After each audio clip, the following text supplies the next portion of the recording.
Okay, we're going to start with action plans. The other day you were talking about, Barb, that you wish we had come up with an action plan during the meeting. Yeah. It was about 3 weeks ago.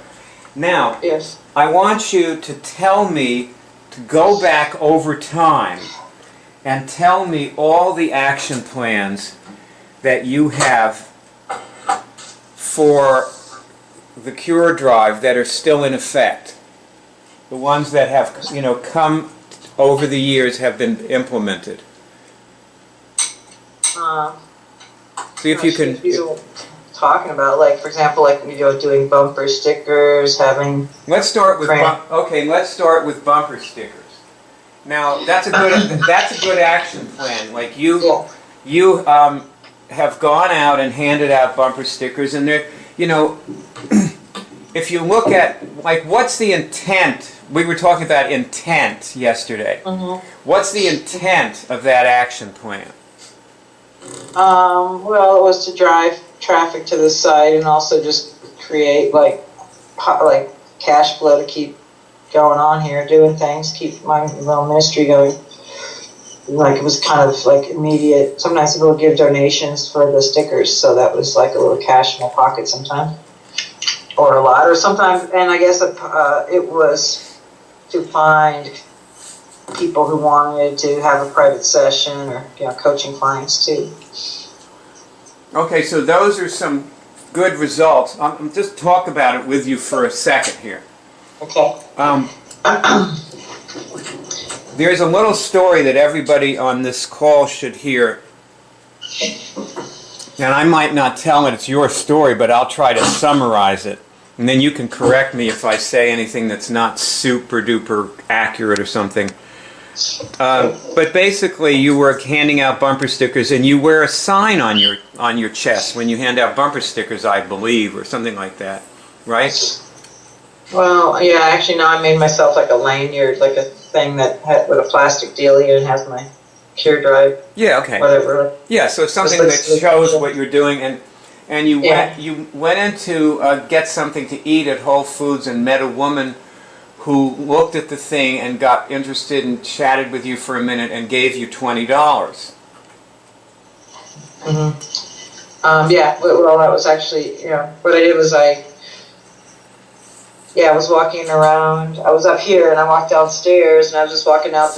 I said, I'm going to do this for, half an hour and see what's going on. And I was walking out the door here and there was a guy, tourist, all dressed, black man actually standing by the door, a tourist waiting for his family. And I said, would you like to support the Cure Drive? And he gave him a sticker. He says, yeah, sure. And he opens up his wallet and gave me 20. Then I walked around the block and handed out a few for $1 here and there. And then I tested where could I go where people, would be. And I got to go by Pasquale's. You probably know Pasquale's. It's a nice restaurant in town here where people line up outside. So that's where that happened. Then I walked by there, and a woman was with her friends, her mother and a bunch of women, and she overheard me talking to somebody else, and she's like, "What is that?" And then she said, "Could I have one?" And then she gave me another 20. So that was a good day, and it all happened in like a half an hour. So that was kind of fun. But it doesn't always happen that way. But I don't always move around. Sometimes I used to stay in one place, But so that was your half an hour test. It was pretty profitable, I guess. $40 in half an hour. It was all right. It was fun, It doesn't always happen. It was at a good place, and I was sort of manifesting. So I almost saw that woman before I met her. Same with that guy. Mm-hmm. You have to be in the right place, or I had to be in the right place to do that. It passed the test. It passed the half-hour test, right? Mm-hmm. Yeah. Mm-hmm. Okay. So then we come to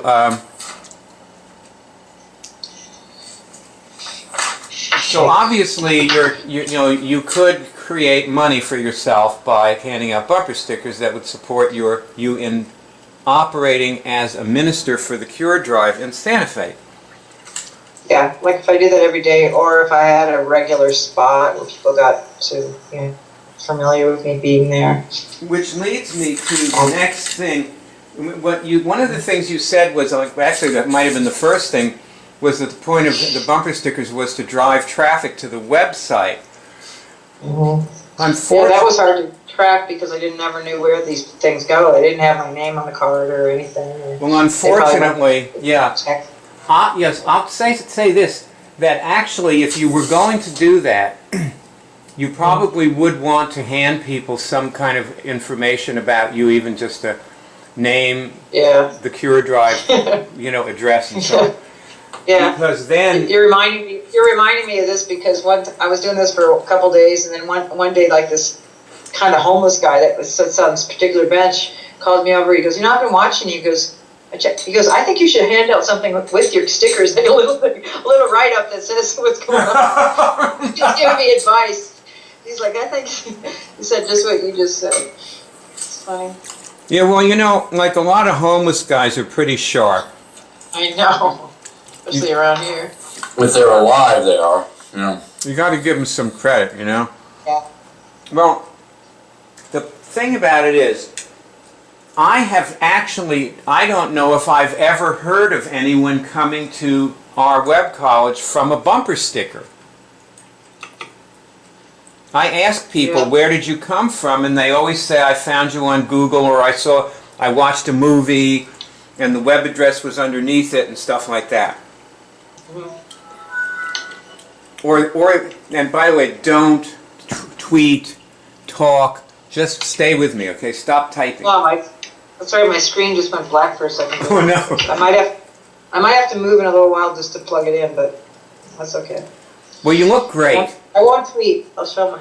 You look great. I have no weapons. It obviously would be nice for you to be able to see the other people on the call, so I can understand that you'd want to. Now I can. No, I can see you now. I can see you now. Okay. Well, anyway, so that might not be an intent of handing out bumper stickers, but one thing I would say is if bumper stickers if enough of them got on cars in Santa Fe, so that people saw them when they went out, it could drive traffic to you, because people would then see you with them and they go, oh, hey, I see these around. Oh, like my next door neighbor, who I didn't know very well several years ago, he was walking by and I was standing by the car, and he asked me, what is that? And that's how I got to know him. Oh, cool. Yeah. Unfortunately. What? I'm sorry, what? I said that happened to me one time at a grocery store. So I was, like opening up my trunk or something, and I had one on the back, and some woman crossed the whole parking lot to ask me what it was. She was another therapist that did some kind of anti-cancer lymph clearing or whatever. She did a couple sessions with me. Oh, interesting. Well, the thing about bumper stickers is the more of them people see, the more likely it is that they will talk to you. Yeah. Yeah. Yeah. So one intent is simply for you to stand up, raise your profile, and show yourself as the Cure Drive in Santa Fe. That's true. Yeah, sometimes it was just to clear my head and stuff, clear myself. It's a very clearing activity. Mm-hmm.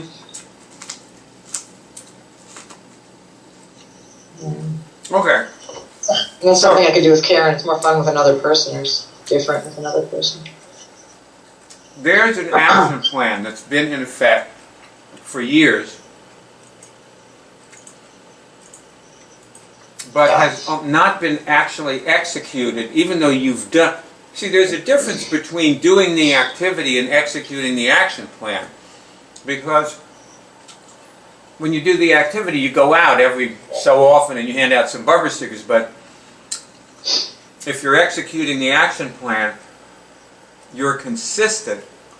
Like, I have an action plan in place for me. I've been remaking the movie on the homepage, the opening movie. And The one that's there now has been there for 3 or 4 days. And while it's been sitting there, I have gone through about 3 versions. And I do not spend all my time on this. Like right now, I'm spending my time with you doing this, you know, so I'm not spending all day editing and re-editing and re-editing this movie and reshooting and reshooting, but I have managed each day to shoot some inserts, and each day to cut some things out, and each day to make modifications and put up a new version and listen to an hour or 2 hours of that version, i.e. spend part of my day doing that. So another example of an action, but that's what it is to execute it. At the end of this execution, I will, over the next few days, week or whatever it is, have a final product for a while. Yeah. And were you to execute the bumper sticker action plan, let's say for, you know, let's say you could like in the military they create time frame objectives, like you could say, well, it's feasible that in 6 weeks I can have a certain level of bumper sticker visibility in Santa Fe, you know. If I get this on even 100 cars, someone will see one of these once a day. Yeah. Actually, that would be a good plan too, is just have people, you know, just ask people to put them on their cars, like forget about the, you know, people that I know, or like, you know, money part, just ask. Like I was at an event last night where they had time to put on, you know, do announcements, like ask people to just put these on their cars. That would be an idea. Well,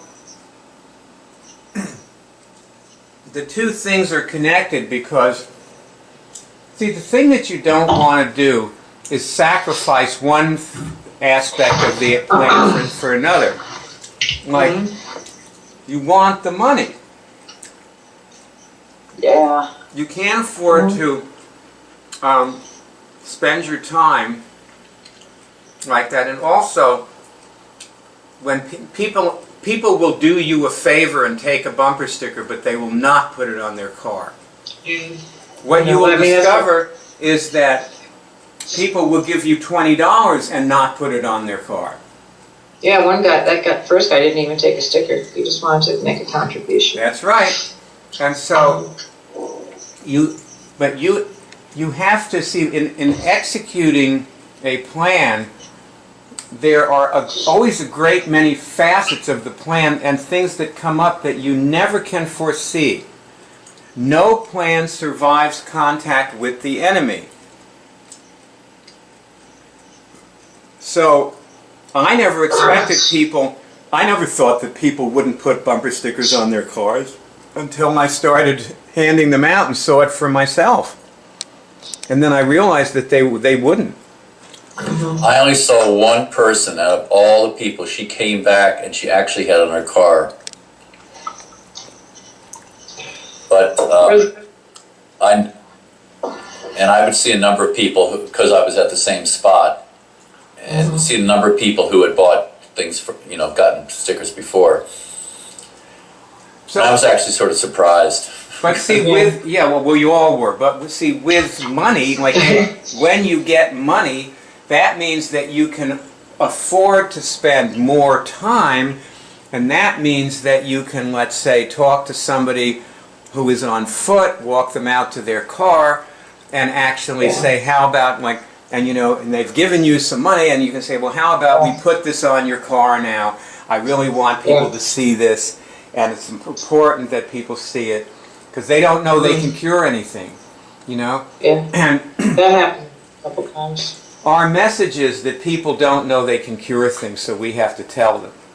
That's what everybody needs to know about us. We're telling people they can cure things because they don't know. And so you just don't sacrifice something for something else. Also, another part of like the execution of an action plan is continuously talking about it. And now we have Twitter. You and I used to communicate by phone exclusively. But now we have Twitter, we have meetings, we have Facebook, we have all kinds of things. So we can keep communicating. Right. Now, there's something I noticed. There's at the top of my Facebook wall. Everybody go to my Facebook wall right now. And there at the top of my Facebook wall should be a movie with a picture of Barb on it. Wait a second. I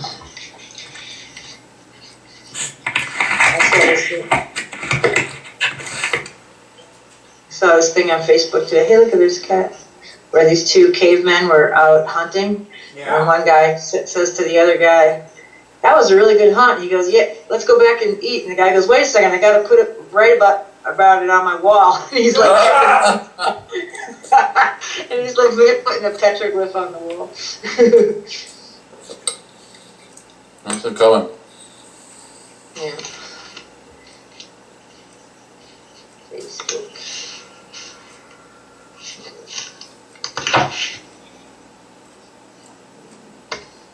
Whatever. Barb, did you put that one on your wall so I can send it out? I was going There to. it is, you did. Did I? Yes, I was you playing did. on my phone, so I didn't know if it worked. Oh, good. That's my contribution for the day. Mine's a not so smart phone. Uh-oh. Now, a day or so ago, I looked at my wall. Now, that's been up there a couple of days. A day or so, I looked at my wall, and I noticed you'd written something on this movie underneath it. And Ross wrote back to you. Ross, remember that? Yes? Okay. And then I looked in the shares, and I noticed you didn't share the movie. Yeah. You wrote a comment on it, but didn't share it, and I wondered why. I don't remember. I don't know. Actually, on my wall, there's not many of my movies up. But Yeah, why is that? I'm not sure. I guess I don't feel confident about the movies, or I don't know. I'm not sure. This is obviously something that could be in the way of executing an action plan. Yeah. Now I'm wondering, did that get in the way of executing the bumper sticker action plan?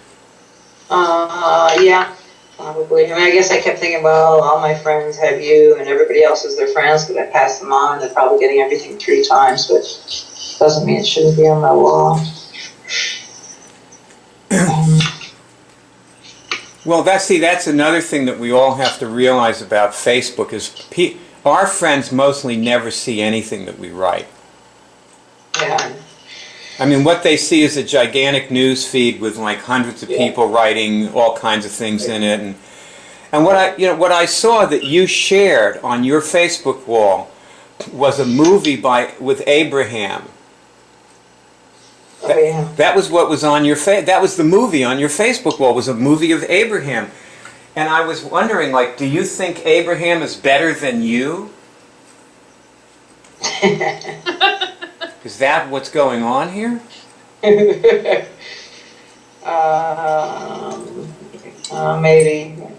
Yeah, I think it's more direct or something, or to the point. Maybe, yeah. It could be that. More polished. So, see, with those kinds of ideas, you end up with no money and no, it's the low self-esteem thing. See, we have a lot of things that are in our way of our problem with communicating with a potential supporter is that we don't know what to say. And there are a lot of reasons why we don't know what to say. And here's one of them. It's just low self-esteem. And another one might be we don't know what the action plan is. And another one might be we don't know the intent of the action plan. And another one might be, some other I didn't thing. think of it. You can't think of it. But that's right. The other day, Greg said something to me. Barb, I'm going to move on now with, because I've talked to you and you see what you need to do for your... Yes, thank you. You got the point. You'll cure your low self-esteem or whatever. Okay, but the other day, I was talking to Greg about tweeting, and Greg he sort of muttered, something. He said, well, I think I'll just make a tab for Twitter.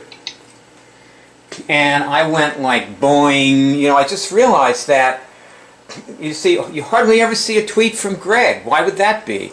Well, because I think that when Greg said he needs to have a tab, I think Greg is starting to realize that the difference between a 20-second, like saving, something taking 20 seconds less can be the difference between never doing it at all. Yeah. It could just be never doing it at all. It's not so much the time, it's actually the thinking about it and having it right there. It's in my normal operations, my MO for the day. Because sometimes things kind of come fast and furious. I get a phone call, I have to do something for a password or another email. And if I just say, oh, I'm going to tweet, unless I remember to go back to it. So just having the tab open, I have that tab open, I have PayPal open, I have Facebook open.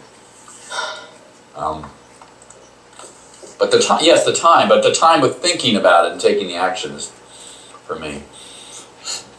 Thank you. That's very, very well said, Greg. It might be nice if you could turn your camera on. Because when you talk, then I could show you. It's not quite the same way in that when I have my camera, I'll put it back up on my computer, but you may find that my voice is breaking up. Oh, then don't turn it on. Is it breaking up now? No? No. But that doesn't mean it won't. So let's just see. I do have a shirt on this morning. See, when I have the camera up here, it's too close to my speakers, and I could put a headset on. That might be better. Does the sound okay? The sound seems all right. Yeah, the sound seems all right. Groovy. Yeah, groovy. Yeah, it's groovy. Far out. Peace. Yes. Well, okay. Peace, Bootsy. On that subject, I have a couple of things to tell you more. One is that Nate now has a last name. His name is Nate Starbuck. Nice. And the reason his name is Nate Starbuck is because I've named Nate after a character that Bernard Cornwell writes, he's a Bostonian who joins the Southern Army in the Civil War. Well, Starbucks was from Moby Dick. Yeah, right. This guy's name is actually Nate Starbuck. Ah. The character's name is Nate Starbuck, and Cornwell wrote 4 books about him. And see, I have learned a huge amount from Cornwell, and one of the things I've learned was from the Richard Sharp novels, because from those novels I realized that the reason that the British may have been the reason that the British won the Napoleonic Wars, which was that they could fire 3 times as fast as the French. Just that simple, it took that they could fire 3 rounds a minute, and the French could fire 1. Franny, mute. Yes. Put a muzzle on that girl. I just got back on, for heaven's sake. Put a muzzle on her. Okay, so they just mowed the French. You know, like the French would be running by the time, you know, it would have taken them to load. They would have been running away by the time it took them to reload their muskets. And this is why I realized that in this movie, the new movie on the homepage, I really talk about like how people really have to have a smartphone to do this. Like they absolutely have to have a smartphone, because the truth is most of these people are going to die if they don't have a smartphone. It's not going to be like Ross, who just, you know, she powered through, and you didn't have a smartphone, right, Ross? No, I don't. But you just, you know, you made it work. You learned it and did it and cured things before you ever met me. You were curing things, right? Yes. You know, you just used the web college, and you figured out how to make your computer work. Most people do not do that, and they cannot pour enough of this into themselves to make the difference. They just can't do it. And that's the secret of Bootsy's success, is that Bootsy was able to download things and you can walk around and listen to them on her smartphone, you know? And so all of this stuff, you know, that I put in this new movie about smartphones, and there's a lot of it. I show them all kind. Like I keep waving my iPod at this camera and showing them all these different things, you know, on the iPod. And also it made it a lot easier for me having that iPod, because I used to come over and film my computer screen and edit it in and plug it in, and now I just go to it on the iPod and hold it up and I show it to them, and it works great. It's so easy. And so of course I'm showing them a lot more than I used to, you know.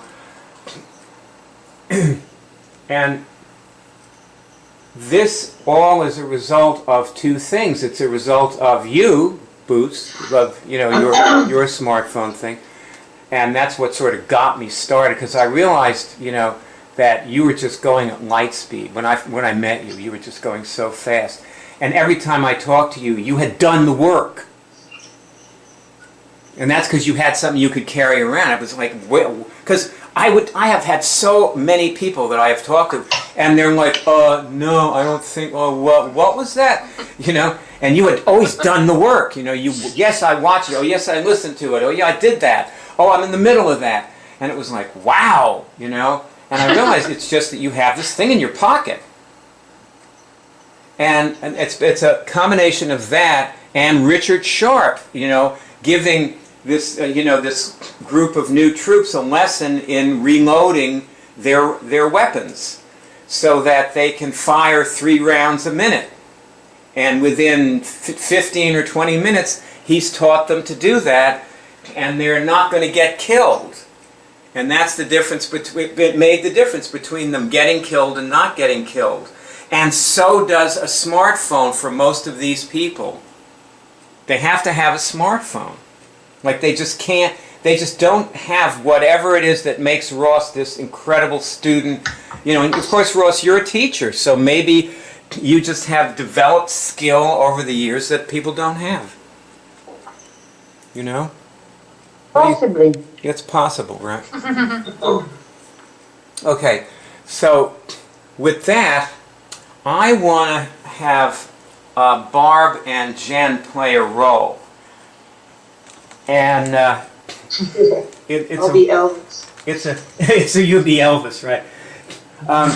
It's a role about talking to a health food expert, a vegetarian doctor named John McDougall, who I've been watching movies of. I watched another one of him yesterday, and I saw in this movie that he is angry, so angry, because he has the answer, he isn't being listened to, and he could drop the healthcare budget by half, you know.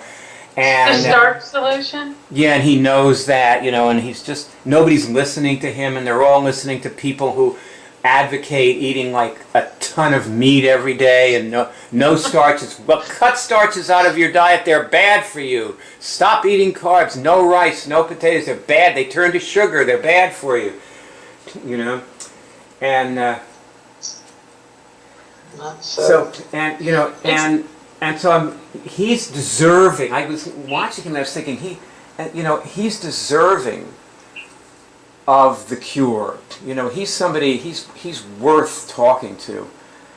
And you know, there are so many people who are not worth talking to, who are, you know, like they're in positions of power and influence, and a lot of people listen to them, you know, whoever they are, and they're just not worth discussing it with. But there are so many people who are worth it, and he's one of them.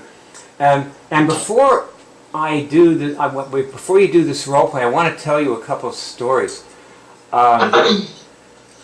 One of them is that you guys, everybody here knows who Louise Hay is. You know, I think she's you know, a kind of and she owns a publishing company. You know, she's a New Age guru who also owns a publishing company, and she publishes authors like, you know, Deepak Chopra and Wayne Dyer and so on. They're in her stable of authors. They sign contracts with her publishing company. And I wrote to her thinking she could help, and she never wrote me back. She just ignored me. However, a friend of mine named Risa Wolfson, who some of you know, who I made a few movies with several years ago, she's in there. She's a blonde girl. She looks very young girlish, but she's, you know, actually around 50-something. But anyway, she wrote to Louise Hay just with some questions about herself and her life, and, you know, sort of like asking advice. And, you know, Louise Hay wrote back to her and was really very kind and nice and gave her some, you know, I mean, Louise, I think she may have even talked to her on the phone, you know, but Louise Hay, like, really took some time with her. And so when I saw that, and I was thinking, you see, the funny thing is that there are some of us can reach somebody and others can't. You know, like it so happened, you know, that somebody, Louise Hay is somebody who obviously Risa could reach her. You know, she could start an interaction with her, a conversation. And also, I was thinking about a time when Barb went to a book signing with Greg Braden, who some of you also are familiar with him. And see, Barb invited him to come to the Cure show, which we used to do this telephone hookup, and we'd make audios of them. You know, the Cure shows. And you've heard them, of course. And she, you know, when he came thinking that she was inviting him to promote his book, and when I told him, no, we're going to show you how to cure things, and he put a wall up immediately. And I realized that then, I mean, I just, you know, got rid of him and we didn't do a Cure show. But I realized that that was an example of basically saying the wrong thing to the wrong person. Because if Barb had said the right thing to him, he would have refused then and there, and wouldn't have inconvenienced anybody but her, obviously, who talked to him. So, two examples of conversations. And we've had some other ones, so you kind of get a sense of the wavelength we're on. But in this role play, I want to get Barb and Jen to play a role, and I want you to, Barb, I want you to be Jen. And Jen, I want you to be John McDougall, and I want you to channel John McDougall. You know, I want you to become him and bring him in. And but you have to like get a little backstory so that you get, you know, what exactly you're looking for. It's all good. We'll just start. No, wait. Let me give you a little backstory, okay? Barb, when you're Jen, and you wrote to John McDougall and you said to him, I need to talk to you. This is an absolutely urgent matter. I can help you. I have something that you need. And you know, I want to give this to you because you have been helping me for many, many years. And my life is completely different because of your work. I've been a vegetarian all this time. I started with you back in so-and-so. You know, you've perhaps given me the greatest gift anyone has ever given me. And so, you know, I feel like now I have something I can give you, and I want you to have this. And so anyway, and so he's, you know, calls back. You know, he writes to her or calls her or whatever. And you schedule a time. And so, and Jen, you're John McDougall, and I'm sure you can now conjure up in your mind what his, like, experience of this is. So, okay, now you can start. Go ahead. And you're on the phone. Okay, ring, ring, ring. Yeah, you can say hello. Say hello. Hello, John McDougall here. Oh, hi. This is Jen Franklin. I'm the one who wrote to you. How are you? Oh yeah, I remember. Yeah, you're. Good. Yeah, I'm good. I got your letter. Great. Thanks for. Good. Like I said, I'm one of your biggest fans. You've changed my life and turned a lot of my friends on to your work. So thanks for that. Yeah. But I'll tell you, I want you to know. Pardon me? What can I do for you? Well, I actually have something I want. Yeah, you can do something for, you know, I guess humanity even more than you already have. But I want to do something for you too, because I feel like I discovered something. And I wanted to share it with you. It's a way of curing things, you know, using my own power. It's kind of like beyond diet, although the diet has helped me. And I wanted you to meet up with some of my friends, maybe come to one of my meetings and, you know, learn it with me. Let me show you how to do it. You know, what is it? Well, it's a skill, really. It's a skill. it's a skill, and it's a. I mean, I guess we could do it right now if you would like me to show you a little bit about how I feel. Yeah, I'd like to know a little more before I make a plan to meet you. Why don't you just tell me what it is? Yeah, well, think about something that you'd like to cure. It's about curing things. Physical things. Okay. Could be physical, could be emotional, could be spiritual. I mean, frankly, I thought about this because I realized how, you know, serious you are, like me, about, you know, changing, you know, helping the country and the world change their approach to eating and food, and that's just something that I'll cure. Yeah, but think of something personally. If you have something personally going on, that would work. Well, you know, maybe a little lower back pain.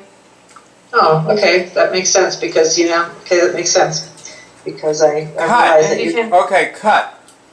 Okay. Good. Now, first thing I want you to do, both of you, is I want you to test the scale of 1 to 5. How clearly was I channeling the person I was channeling? What's the best? 5 or 1? 5.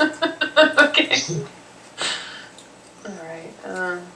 What should be the best? How do these scales usually work? Well, 5 should be the best. Okay, then, okay, 5 is the best.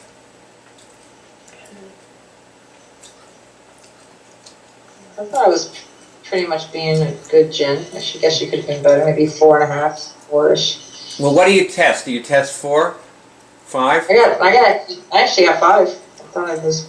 Okay, Jen, what about you? Like 3.5. Okay, now, for both of you, I also want you to test, did my channeling improve during the period from the beginning to the end of that, when I was doing that? Did the number rise? What did you get, Jen? Yes. Jen, do you? Yes, I got a yes. You said yes, okay. So, one thing now I'll tell you what, to me, for at least with Jen, that was very noticeable to me. Like, you know, when you hit the back pain thing, that was a real awareness projection. That was what it looked like to me. It looked like a 5. Like at the beginning, you looked like you were around 1 or 2. By the end of it, you looked like you were around 5, like you were inside the sky, you know? I have a hard time being a man, but it's okay. Now see, here's the thing, okay? If we go back to Greg Braden, okay, in that time in the bookstore, I guess you were in a bookstore and he was signing books, if I remember correctly. By the way, that was Jane Fonda. He was in a restaurant having lunch with his following, his flock. Oh, it's his flock, all right. Well, anyway, by the way, Barb, I think you should turn your camera off and turn it back on because you're frozen. Froze. Yeah. All right. Anyway, had you channeled him before you went over there, you wouldn't have gone over. Yeah, I know. Well, if I would have came to him saying, hey, I have something for you that, you know, it would be good for you to learn how to do, instead of saying, could you, you know, do this for me or something. I wasn't as clear as I just was with this guy. He probably would have done it if I would have told him clearly. Or asked him clearly. Well, from whenever I channel Greg Braden, I get nothing. Yeah, maybe not. And actually, it's true. He probably nothing. He seemed pretty intent on not participating or supporting. It's true. You know, there was a movie he made where he showed a group of people sitting around in a Chinese hospital curing cancer. You know that movie I'm talking about? Yeah, I'm the one who kept blabbing about it. That's why I told him about it. I thought he'd be interested. Ross, do you know the movie I'm talking about? Have you seen that? No. I think you actually did have it on your Facebook wall at one point. But Yeah? it's a Chinese hospital where they cure cancer like psychically. They just sit in the patients do it too. It's like us. They sit in a circle. They channel the cancer and they make it disappear. Wow. And they have a camera inside the person videoing the cancer, and it's dying. They can see it, and this gives feedback to the people who are doing this, so they know they're doing it right. It's like us testing. Their test is like this. An ultrasound. Yeah, it's an ultrasound. Their test is. We use our fingers. They are using an ultrasound. I prefer my fingers personally. Anyway. But the thing is, I watched him like introduce this movie and you know, and show it and everything, and he was like, "You can cure cancer." And the thing is, he had nothing to add to it. There was nothing there. You know, he just found something and, you know, threw it up on a screen.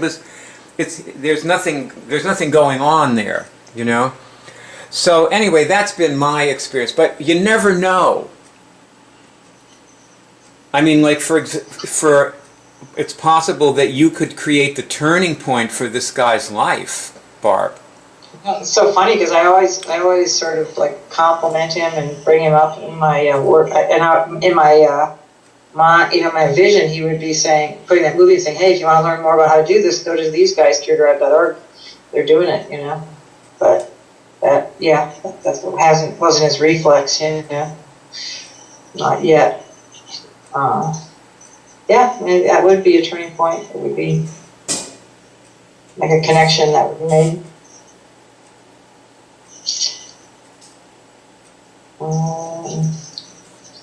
Next time I see him. But, I know, that's been my vision. I think I got kind of a little disappointed at that time. I remember how cold he was on the phone. Like, he was very, like, remember he put up a wall as soon as he learned that it wasn't all going to be about him and his, you know, promoting his books and stuff, even though it could have been. But it wasn't at that time. So that brings up two things. Either we're not making it clear what we do, or you know, like. No, you wait a think minute. that Say, someone- stop. I got to stop you right there. Okay. What you just said, we're not making it very clear. We this, we that. Yeah. Bad. I mean, unless he's like really just, I wouldn't say a jerk, but just a not. Take the we out of there. Okay. Okay. Well, see, the thing is, what we have to understand is that each of us is me. I'm Byard. You're Barb. There's no we. Yeah. Okay. Well, like I said, if I saw him again, I would be different. That was like 10 years ago. There's Ross. There's, you know. So, and we should not be trying to figure out. See, the thing is, let me ask you something. When you were Jen, did it seem to you like Jen knew what she was doing? Like that she felt clear and confident? No, but the reason I knew I was Jen and not me, though, is that she knew that she would figure it out as she went along. Like, she was very confident. She wasn't scared, or she just knew that she would work her way, you know, that she knew kind of what her purpose was for the call. Yeah, even though so you were her. You were her, but you didn't you didn't feel like you knew what to say. No, not exactly. As her, when you were her. And see, but I knew I was positioned to win. I had the guy on the phone, and I wouldn't have hung up till I had the result. She was positioned to win, but maybe couldn't. You know what Sun Tzu says? He says, anciently, skillful warriors made themselves invincible and awaited the enemy's moment of weakness. And he goes on to say, now my invincibility depends on me, but the enemy's weakness depends on him. And therefore it is said that one may be able to win, but not necessarily win. Because if the enemy doesn't have that moment, then you can't. If it's the wrong person, you can be perfect and it's no good. And Jen, let me ask you, like when you were John McDougall, what was John like? I mean, how did he seem? Well, he, was interested in talking to this person because she wrote a really nice letter. But I got the feeling he was kind of like, come on, get to the point, and maybe a little bit rushed. Yeah. Yeah, I think that you're hitting it on the head when you say he was rushed, because when I was watching him, and I saw that you were being him to some extent, I could get him from what you were doing, that he's like mired in his shit up to his eyes. He's got like 50 things coming at him. Yeah. Every second of his life. And he's standing, when he gives these lectures, he's standing there with a lei on in Hawaii, and he's talking. And you just can see, like, this poor guy, he... Got a lot. It's very hard to have the answer to people's problems when they're stupid. And I've been able to do a great, I've done great with it. Me, personally, Byard. Like, I have the answer, people are stupid, and it doesn't bother me, I'm not there yet, it bothers me. I'm free, do you understand? Free! It doesn't bother, they can die, it's okay. I can live with that, I can live with their suffering and death. I've accustomed myself to it. John McDougall can be up to the shit and up to his eyeballs, and it's okay, I will just take what he has to offer me and use it in my life, and I will make myself better, and, I'll be happy. I make myself happy with what he teaches, and have. Because I just ate a potato. A second ago, I ate a potato. I haven't eaten potatoes in 25 years. And I'm having a vegetarian lunch today. And that's his result, And I'm happy. I don't care. He can drop dead if he can't get his shit together. It's okay, I've got the potatoes now. I'm handled. He's given the lectures. That's Jen's result. That's Jen's result. That's right, Jen. It is your result. That is right. Want everybody eating potatoes? Franny's eating them. They're good. It's not just, you saw it in movies. It's a solution to, like, a lot of world problems with food.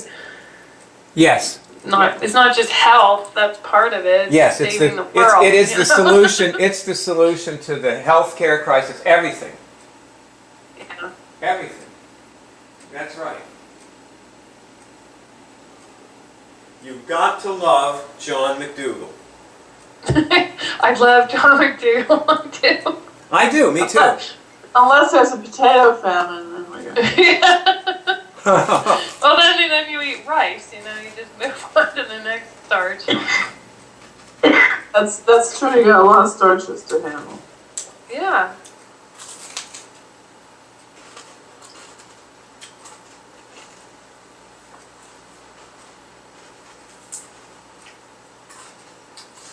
How would we find out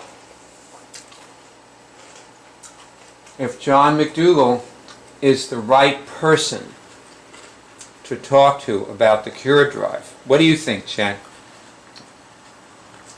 Well, my first thought is that his center, where he has his, place where you go, is in Santa Rosa, where, it's close to where I'm from. I know exactly where it is, so...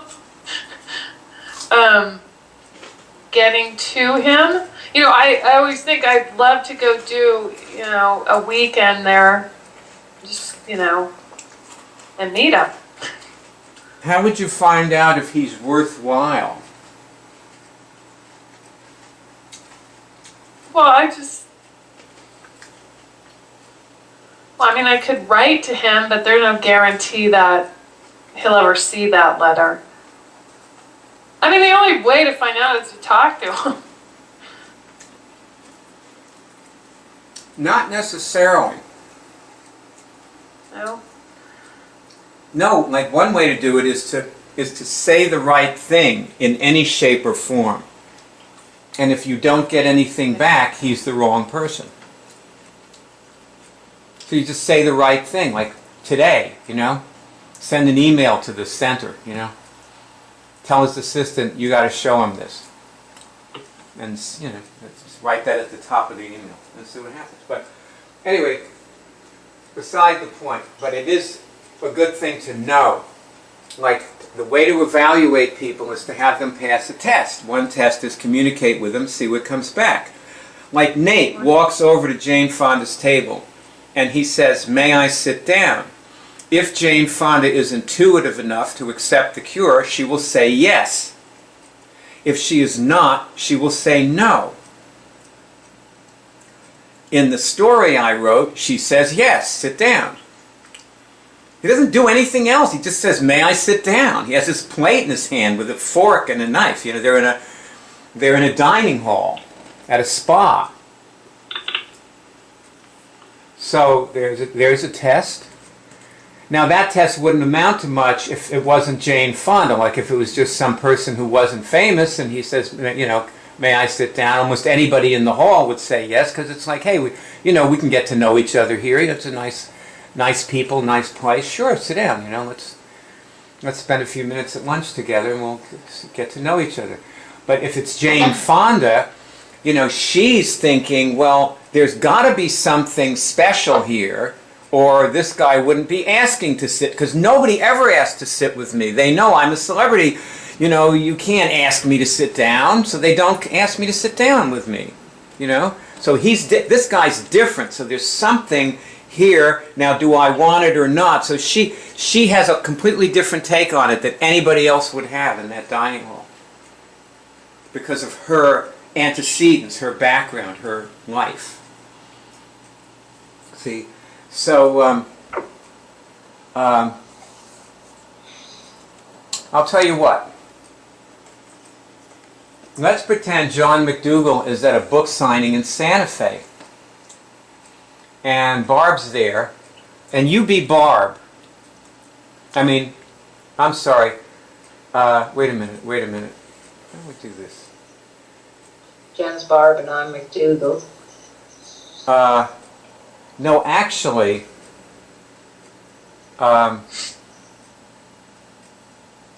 Jen's in Santa Fe too.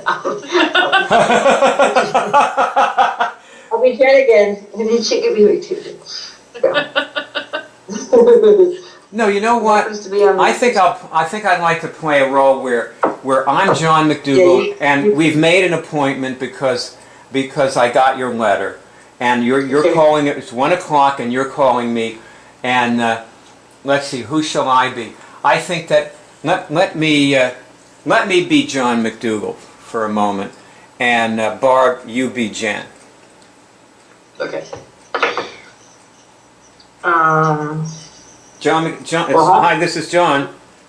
Hey, Jen. Jen, Franklin here. How are you? Yes. Hey, Hi. Very Hi, good. hi. Very good to meet you, and I'm eager to see what you want to show me. Likewise. Well, I want to show you how to cure things instantaneously. And All right. Well, all right. Here I am. Show me. okay, go ahead. Okay, so just go ahead right now. Connect with your ability to cure things.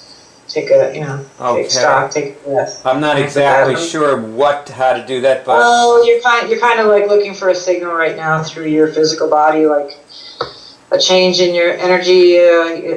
Most of us get it through our hands, like a finger twitch, a change of temperature. it's funny you mention it because the funny thing is my finger just jumped. Yeah, that'll be it. Okay, so that would be what we call a signal or a yes. All right. Kind of Interesting. practice, okay? So you're All right, good. saying that finger jumps would signify that I'm in touch with my, what would you say, ability to cure things? Yeah, it's a it's a connection that you can use to find your way to a cure, assist somebody else to a cure. What sort of cures? Instantaneously. What sort of cures are we? Viruses. What sort of cures are we talking about? Primarily, I started mostly with viral-based diseases and cancers. Well, seeing other people do that. I've been working on a thyroid nodule, but I shrunk with that. There's like multitudes of cures during the day. When I watch you work, like I just think of, I'm a fan of yours. So when the kind of cures I think for you is just more so you can have more of a nice day, a pleasurable experience while you're on your own mission, and maybe get more results that way by being, less attached, less stress. Remove stress, as maybe you just noticed that just now. Like, do you notice a change in yourself since you got that little signal? Or? Yeah, there is a change. Sort of like a blankness. Yeah, that's that's what we call the calm, clear place. It's sort of like the hallmark of this way. Huh. We get ourselves to that place. Mm-hmm. It's not necessarily good. I'm not sure it's necessarily good, but it's there definitely. I do have a change. There's definitely cut. Okay. All right. Now, if we go back to the Nate story, if you remember, several weeks before Jane Fonda actually shows up at this spa, Nate is talking to his friend Jim, who's a massage therapist. He's like, and the guy is around 70 years old, and he's still massaging people. And he's very good. He works at this spa. And he's telling Nate about Jane Fonda sitting on the dams, and he's, how she saved 5 million people. And so, see, Nate didn't do any it's not like Nate did his homework. He didn't for some reason start looking up Jane Fonda on Wikipedia or something. He just happened to blunder into this information with this friend who wanted to tell him this story. Then, a couple of weeks later, in she walks, and he remembers this, and he configures in his head, he puts it together. And you have to understand another thing is Nate is not a salesman. He doesn't sell things. Like, he tweets all day, but he never sells anything.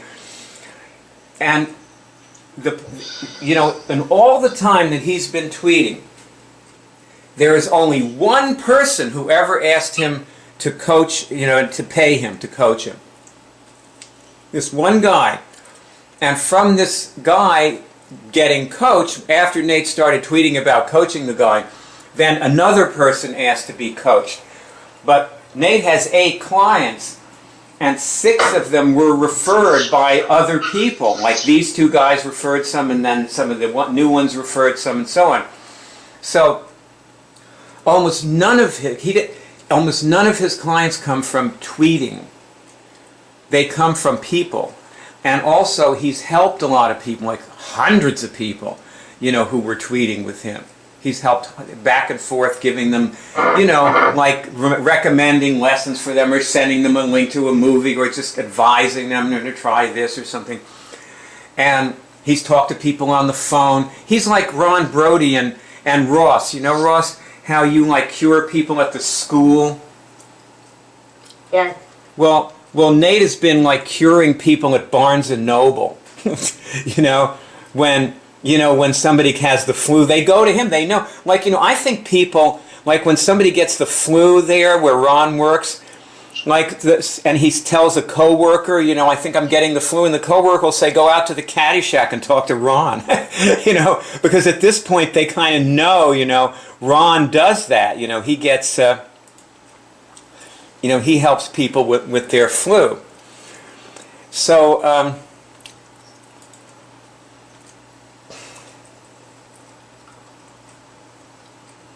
anyway, the point is that he knew what to say. And see, the thing is that Jen knows what to say because, Jen, you've done a lot of homework on John McDougall. Like for years, And this is why, John McDougall may be the wrong person, but he's also the right person for you to talk to and find out if he's the wrong person because you've done so much homework on him. And so, why don't we go back to it? I think that you're like more into channeling him now because I saw you sort of get into him during the previous one. So go ahead and start in as deep of a place. And we have an appointment, and I'm Jen, and calling, and you answer the phone, okay? Okay. Hello, John McDougall here. Hi, it's Jen. Yeah, hi, how are you? How do you think? Well, I guess you're doing great. I got your letter, and I'm interested in some of the things you said, so why don't you tell me about it? Okay, remember, I listen to your lectures on YouTube. Mm-hmm.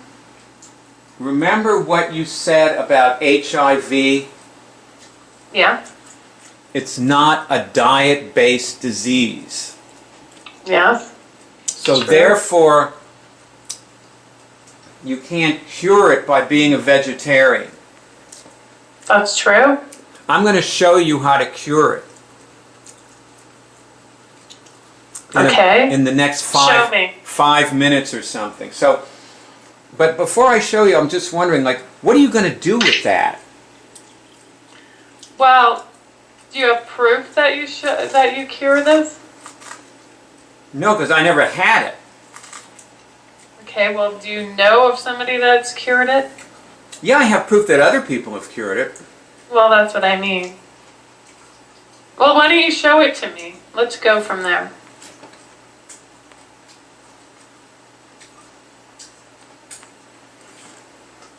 Do you have any ideas about what you will do with the cure?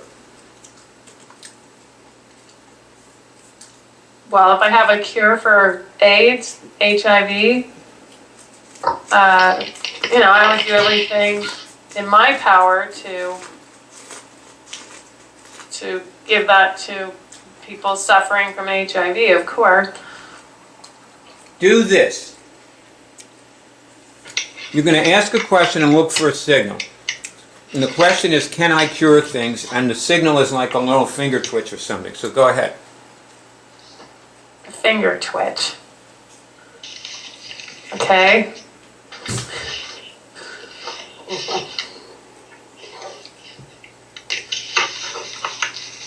So I'm just sitting here waiting for a finger twitch? Well, you have to actually ask or think the question and really want to know, can I cure things? Okay, that's the question. Got it. Then see if you get a signal that you Okay. can. All right, I'm sitting here. Can I cure things? Now, it might be something other than a finger twitch, so just look for anything unusual that's spontaneous. Well, my left pinky just jumped up. Would Okay. that be it? Uh-huh. Let's say that's your signal, and ask another question. Can I kill a virus? Can I kill a virus? Ah, it twitched again. Okay. And that's it? How does that cure HIV? Well, it doesn't. What you did isn't going to cure HIV. You were just asking some questions. All you do is, that's just going to get you some answers. It doesn't cure anything, or maybe it does, but... Well, you could test. When I got those signals, did I cure anything? Let's see if you get a yes on that. No signal means no. Okay, jumped. I guess So you that did would be a cure. yes. You did cure something we probably will never know what it is. Unless you have Okay. some idea. So what about the HIV part of this? How does that work? Okay. Let me show you something. Oh, cut. 1 second. We're on video Skype. Just so I'm big, Jen. We're not in the role play right now, but I'm just giving you background. We're on video. Okay, we're on video Skype. Okay, okay, back to the role play. Now we're starting it. Let me show you something. See this movie on my screen here? This is my smartphone. Yeah? The guy cures HIV in the movie. Okay. So you can see how he does it, because he actually does it in the movie. But the thing is, I'm not going to sit here and watch this movie on the phone here, okay? So you can watch this yourself, all right? Sure. There's a lot more. There's other movies of people curing HIV and other things on this page. It's called curedrive.org.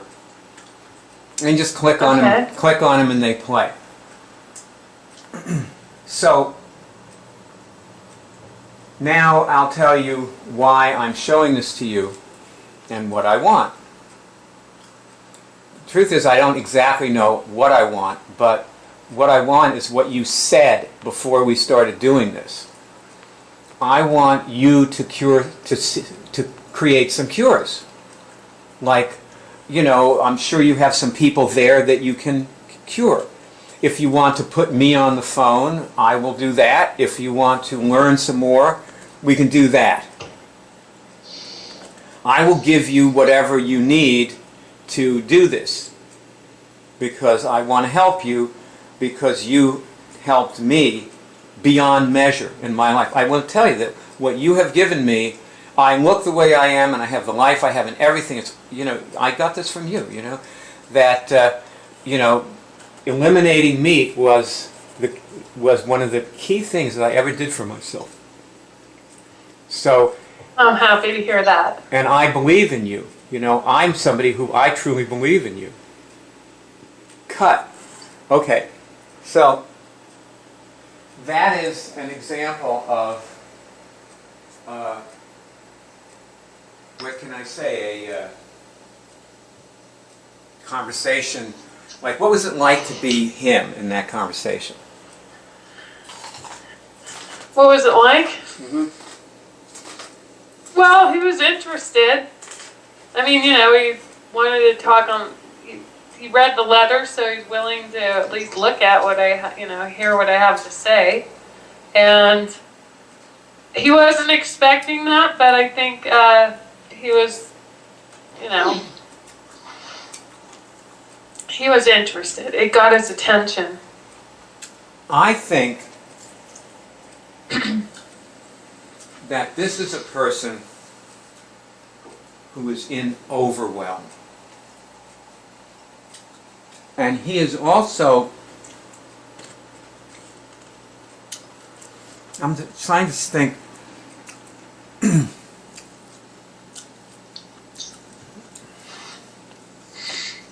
he's got blinders on. He's taken on all this stuff to do. Mm-hmm.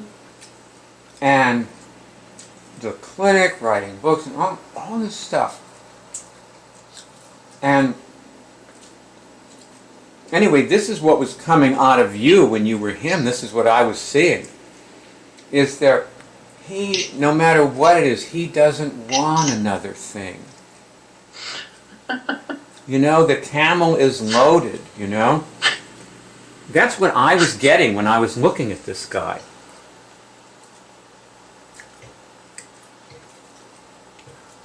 And even if it's a cure for HIV? Yeah, I mean, didn't it seem like when you were him, did he seem like he was holding back? Yeah, a little bit. I mean, a little? Like, are you kidding? I mean, this guy is like, oh yeah, that's okay. Yeah, I did feel something. No, I'm interested. Sure, you know. Come on. Yeah. I mean, he's like, okay, this is my hour that I'm going to spend doing this, and then, you know, oh, let's see, I have so-and-so at 2, and plus I'm trying to get Congress to pass this bill, and I'm talking to the senator that's my big thing today. I'm going to talk to the senator at 4. I'm not really ready to do that, and plus he's having the same problem with the senator that you're having with him, that the senator is in over. We're in a world full of people.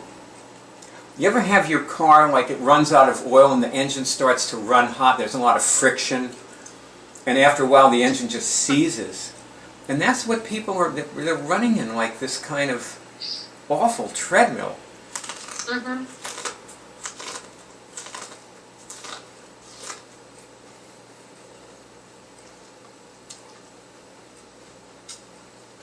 So, another thing is nobody can tell anybody how to talk to somebody about this or what to do.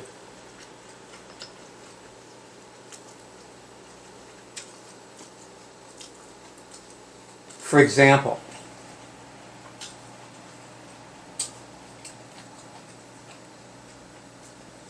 I'm going to be you again, but different this time.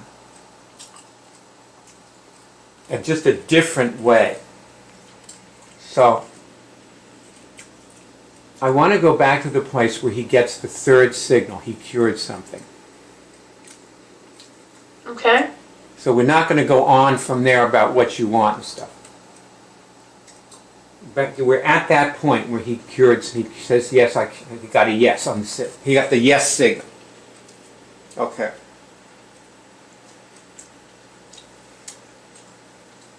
So John, how do you feel right now?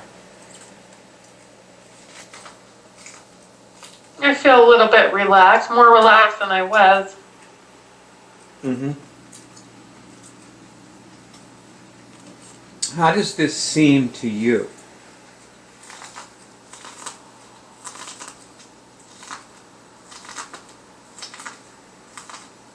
Well, I'm still not totally convinced about the HIV, but if it just cures stress, that's already done that for me, so I'm willing to,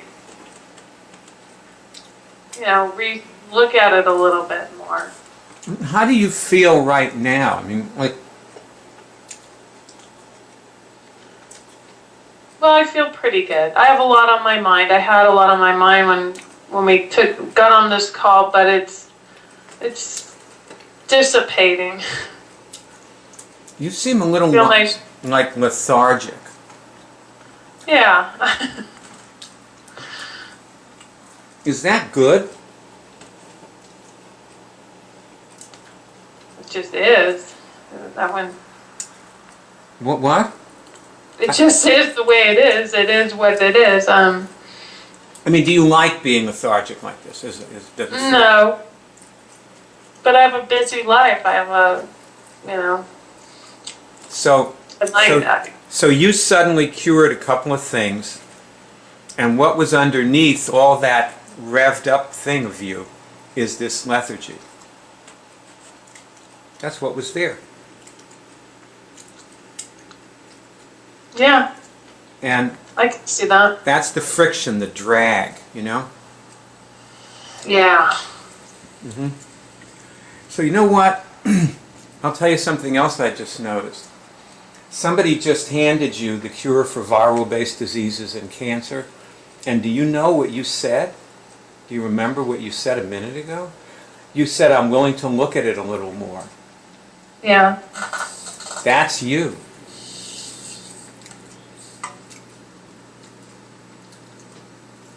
Interjection, please call Barb. Thank you.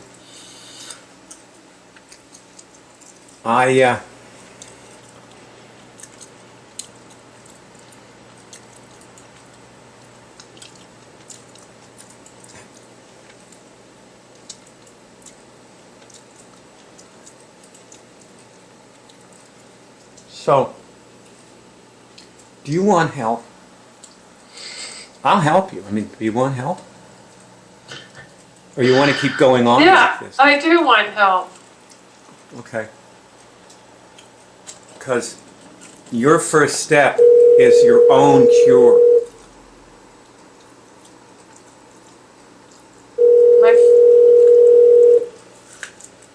Because just because you're, a vegetarian, you're healthier, doesn't mean you got nothing to cure. Like, No. can you, like, see if you get a signal on this, okay? Ask, like, you're trying to change the world. You're trying to, like, reduce the healthcare budget. I'm listening to your lecture, so I want to see you do that. I want that to happen. And I want you to test, is this, what we're talking about, is this interfering with my winning in that arena? Is what we're doing here interfering? No, it's the thing we've uncovered about you interfering. Oh, okay, I see. Yes. Okay, I'll test that as... Yeah, I get the yes signal. Well, fuck the HIV, you can cure this. You know? Well, that's a start for sure. And it don't take that long. But another thing is that what you're trying to do is very hard. Yeah. And I'm sure you have owned that to some extent, but if you cure this stuff, you'll realize just how hard it is. And it's not going to be any less hard because you're cured.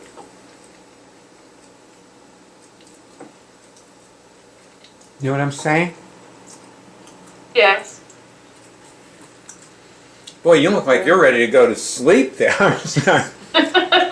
You know, I feel really relaxed. First time all day. well, I'll tell you something. This is good. Like what you've got here is good. And your body will do better. And by the way, with this, what we're talking about here, it's much easier for people to eat a vegetarian diet when they do this. Yeah, I can imagine. Yeah. Yeah. I would agree. I would agree with that. Yeah. So if this ends up becoming, known and in wide usage, it can be, a real help in changing people's eating habits. Because they'll stop damaging them. They're committing suicide. As you said this in one of your videos. That's what they literally are. Like that's right. They're suicidal. Yeah. Cut. Okay. So that was that was a good one, you know. But see, notice that in this role play you were different than you were in the role play before. Yeah? There's about 1 million different ways to be. You know? And 1 million different things to say and all that. And nobody can tell anybody which ones to choose or what to do. What we can know is that if we want to talk to somebody, we do need to know something about them and to talk from that, and probably a sincere willingness to help the person we're talking to would help too. You know, that always helps. Where's Barb? Damn, she was on a second ago, got cut off again. Her web must be crashing. We're going to stop in a second anyway, maybe 5 minutes, but still in all, nice to have Barb on at the end. Darn. Oh, she's coming back. Yeah, I just turned her on again. Hi, Barb. Barb? Barb, are you there? Can you hear me? Barb? Oh, no good. Well, all right. So this is like, if you see our action plan. Okay, I want to show everybody something. So I want you to go to my Twitter feed, okay? And on my Twitter feed, there are 3 movies. And one of them is called The Kenna Problem. Now, I want to know, has anybody on this call watched the Kenna, because I posted the Kenna. Yes, I did. Oh, good, okay. Because I posted that weeks ago. Very good. And I want to discuss this, because this is what we are discussing. We are discussing the Kenna problem. We're Kenna. And by the way, so is John McDougall. John McDougall has the Kenna problem. And so, you know, this would be a good movie for him to watch, as a matter of fact. Darn. You see it, Jen? Yeah, I'm retweeting it. Oh, good.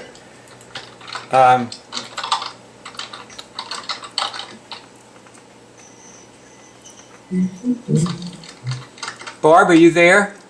Yeah. Oh, good. Barb, go to my Twitter feed. Okay. And there's 3 movies. No, it's not my Twitter feed. Go to the A list, and you'll see them for sure. They should be right at the top of the A list. Is this the A list on the inside of your Twitter? Yeah, it's supposed to be a tab that you keep around. Oh. You're supposed to have a tab open to the A list on your browser all the time. So you can always go there. Then you can see everybody's tweets on the A list.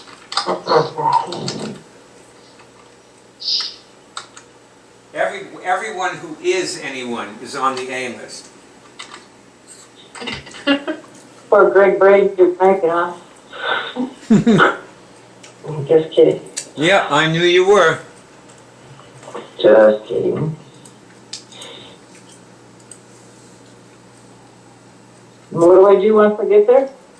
Okay, look at the 3 movies. I want to know, have you watched the movie called The Kenna Problem? No. Well, I sent this out weeks ago saying this is our problem. You know, you need to watch this. Oh. Well, I didn't see that. We've been talking about this Kenna problem in every meeting, but if you haven't seen the movie, you don't know that. Mm. And I'm hoping that by next week you will all have watched all 3 of these movies. Now there's one of the movies is by the Vegetarian Society, and that's optional, but you should really watch it. It's it's a great movie. I don't know if you've seen it. It's about the rescue farm. Do they show like the factory farms and all that gross stuff I don't want to see? No. We've seen enough. Well, what they show is these animals that they rescued from the factory farms. Okay. Actually, this is a place. So it's wonderful. I was crying. I was watching this movie and I was crying because it was so beautiful, so uplifting. You know, these animals that people think are like dumb animals, and they're so smart. Yeah, they are. And there's just so much love there. You know, I just enjoyed this movie so much. Also, the guys who put these movies out, that's the Vegetarian Society of Hawaii. And they have all these other movies. Like there was another one that I loved with this other doctor who's like 70 years old and he goes skydiving. You know, so he had this movie of him skydiving, you know. And well, that John McDougall, he's like 68 or something, or yeah, sure. And he's like a windsurfer. He's like a real, athlete. That's good for him to do things like that, and it's good that he does. Keeps him sane. And you know what, Jen? Like they're doing what you do. Like they're examples. You set an example. You know what we were saying yesterday about how you, like the thing that you discovered about yourself is that you rebelled. You know, and that was, you set an example. So you may have won, you may have lost, but other people then followed you. And you changed the world by doing that.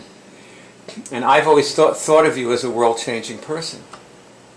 Because I don't think anybody hangs out with me who isn't. I know Barb and Ross are, and Franny is definitely, and I just don't think, the people who really, like who I'm really associated with, they don't. I think that I repel people who aren't, which is good. You know, that's actually, I'm happy to see that I repel those people. You know, and another thing is, I think that some of the people that I've repelled are world-changing people, but that in this lifetime they just couldn't handle doing that. So it's not that they're all bad or something. It's just, that they, because I tested a lot of things about how they've done great things. Like one woman was George Washington, but in this lifetime, all she wanted was just to have a child and a home. A failed mission. Do nothing, yeah. And unfortunately, it all blew up right in her face, and her child became a juvenile delinquent, and her husband died of cancer, and all this shit happened. But that was what she was able to do for herself in this lifetime. She just couldn't handle me and what I had to give her. Couldn't handle it. Too bad, because when she was George Washington, she was very useful to me.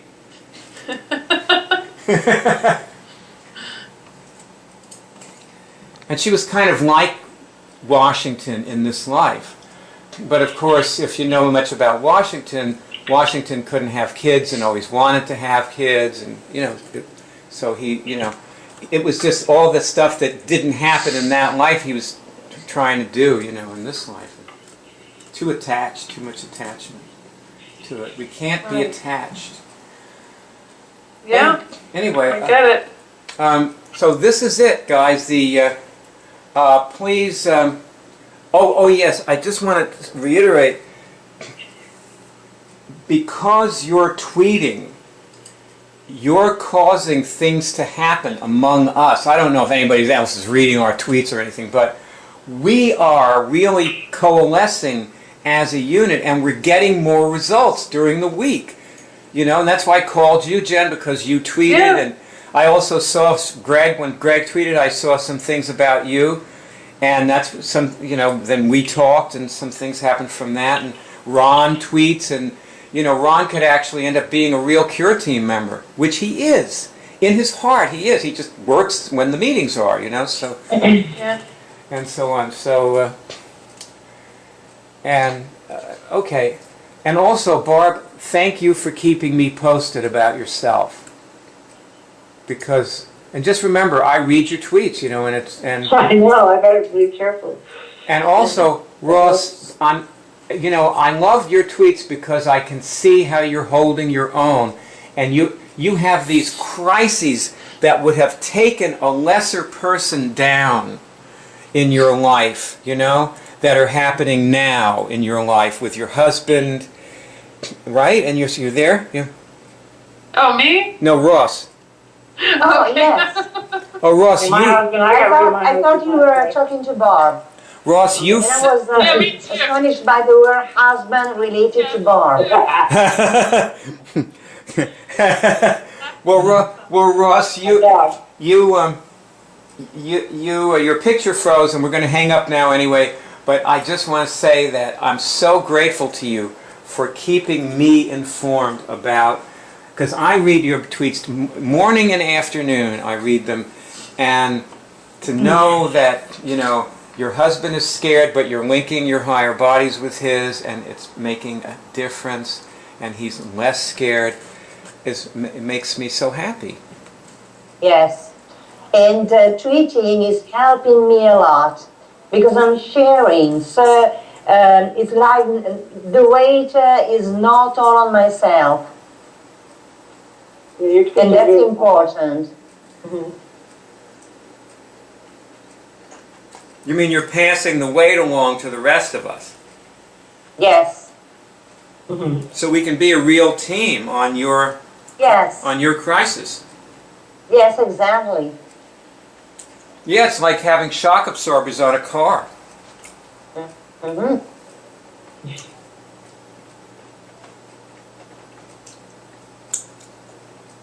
Congratulations on not talking through all this. Wow, it's pretty amazing too. I know, because so many people hit these crises and they just go down under. We never hear from them again. Mm-hmm. I mean, they just, it's not even that they don't tweet, they just don't do Immunix anymore. Oh, wow. It's the moment to do more and more in Munich. Sure is. Because Jane, I your have to do, microphone screwed up again. I can hear. What, Ross? I was telling that I need to do more Immunix because I need Immunix for myself to be strong for me and for him. And I need to do Immunix to help him. Mm-hmm. And up to now it's working, so I'm glad.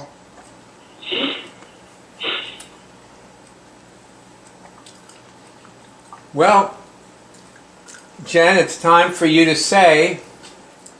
Let's go to the 144th dimension. And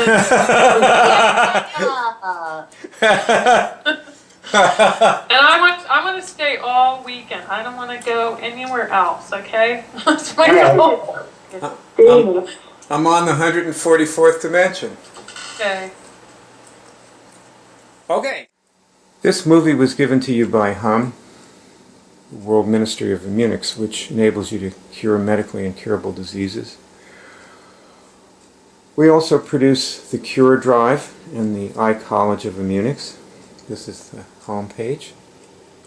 And as you see here, the movie that starts playing automatically when the page opens is a 3-hour tutorial film, which underneath it is the beginning of a series of movies. If you click on these links, you go to another movie that's a continuation of the tutorial, showing different aspects of the things that people need to get into when they cure things.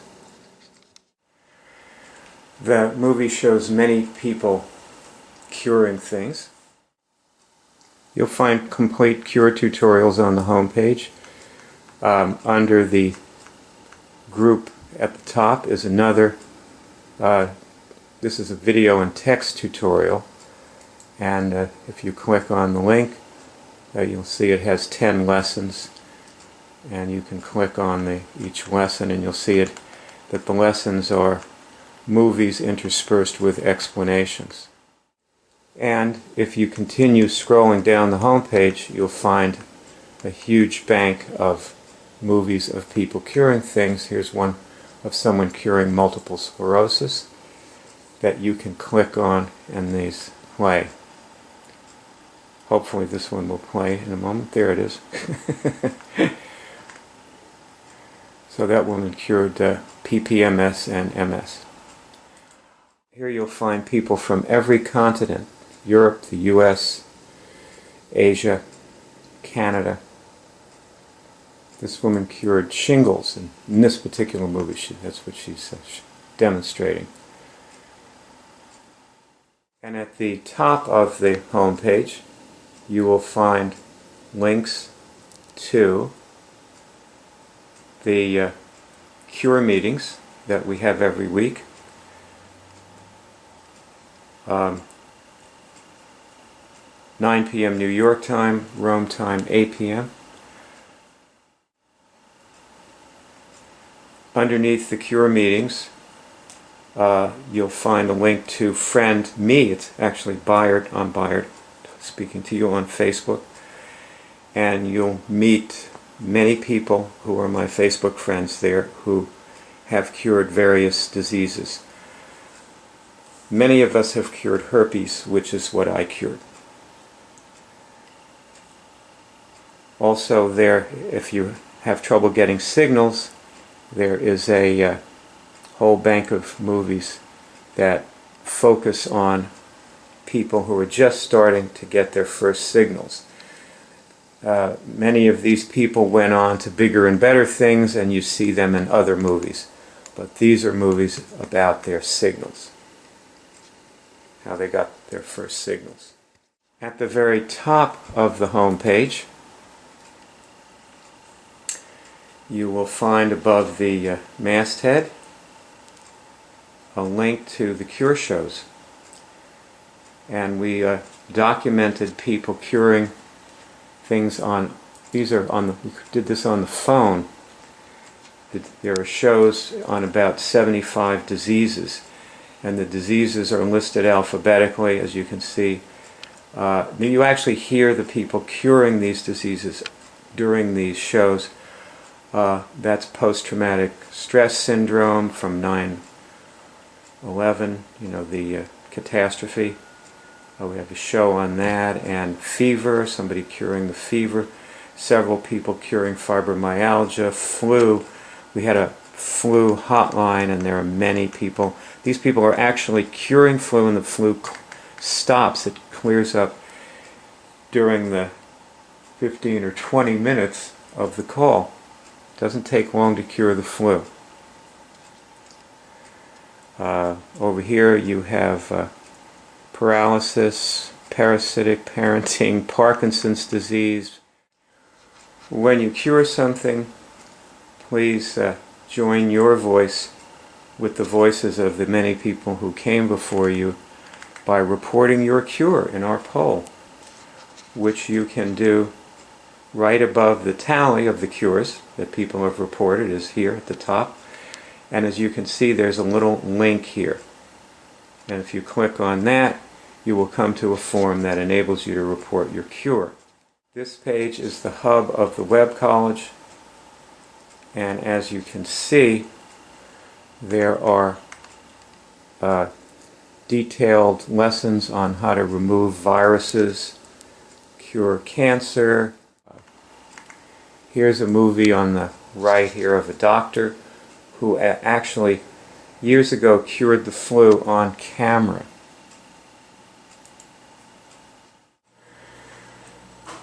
You'll notice that skill 1 in the hierarchy of skills is cure physical diseases.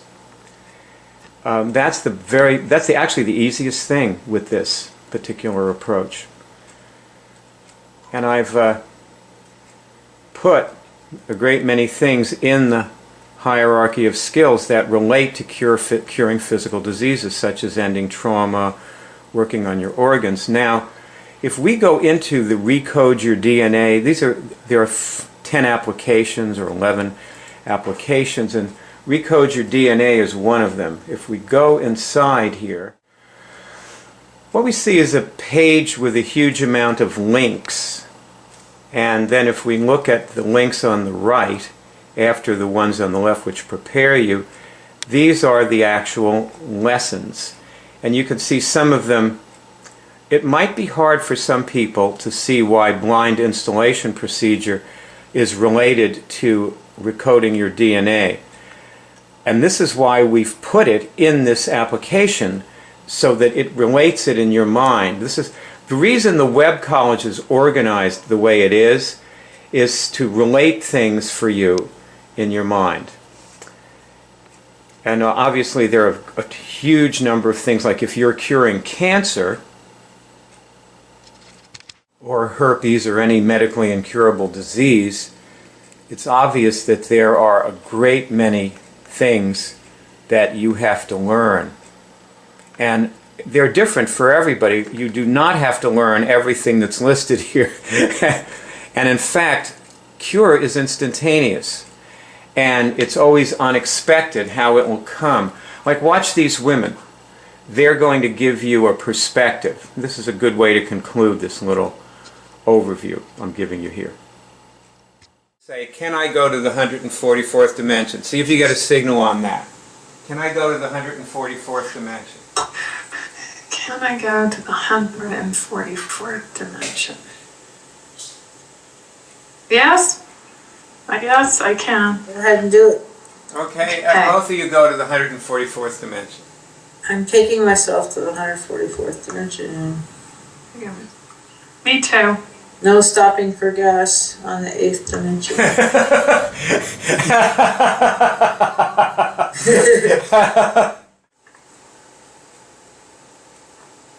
I feel clear.